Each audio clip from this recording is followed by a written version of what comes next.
You're live. All right. What's up, everyone?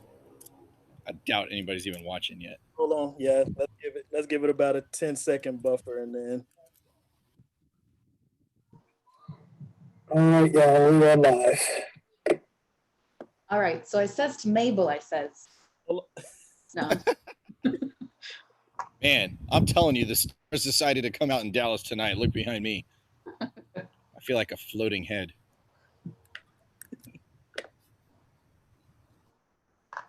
right.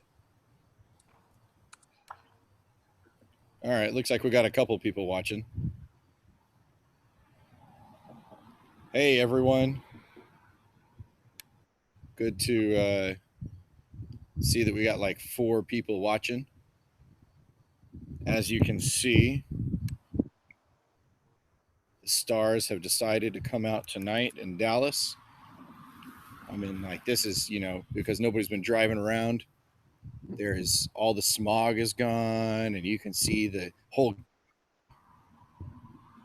Um, don't mind that the background is flickering in and out because that's just the stars. Um, but seriously though, um, here's here's the view in my front yard tonight. Oh, I think I see a star right there. Check that out. We see it. All right, let's see if I can get the other one. The other one is right there. Did you see that flicker? And then I got a third one. Oh, that's the easiest one to see in the world. And then I got this really big star right there.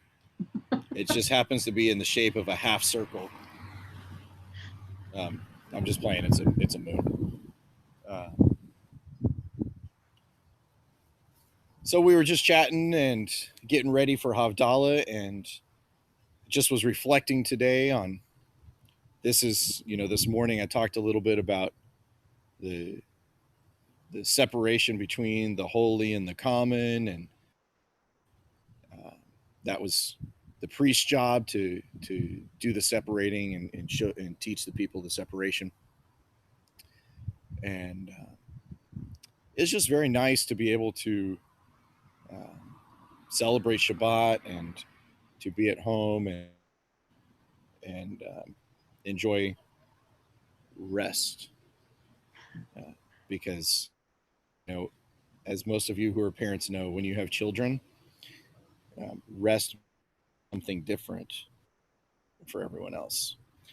Uh, in fact, I'm actually surprised Ella hasn't come back out. But, anyways, as we enter into this new week, I know that at least here in Texas, the regulations are beginning to change, and people are beginning to come out of their homes. And it's just important that even as we um, delineate spaces, just like what happened in creation when the Lord created day and night, and the Lord created heaven and earth and separated the waters from the heavens. It's still important for us to recognize the space around each other as we are out and about in daily life. And some people may require a little bit more space, and some people may require a little less space. It's always good to defer to those with the most needs. So just be respectful of each other and exercise a little extra mercy and grace. And, God does that with us every morning. So, anyways, I'm going to turn it over to Jessica now to lead us in Havdalah tonight. Hello, everybody. Hope you have had a restful Shabbat. It was such a blessing just to enjoy that Zoom call this morning, just to, I don't know, just lay in my Jimmy Jams and watch service and feel a little more connected during these just really uncertain times.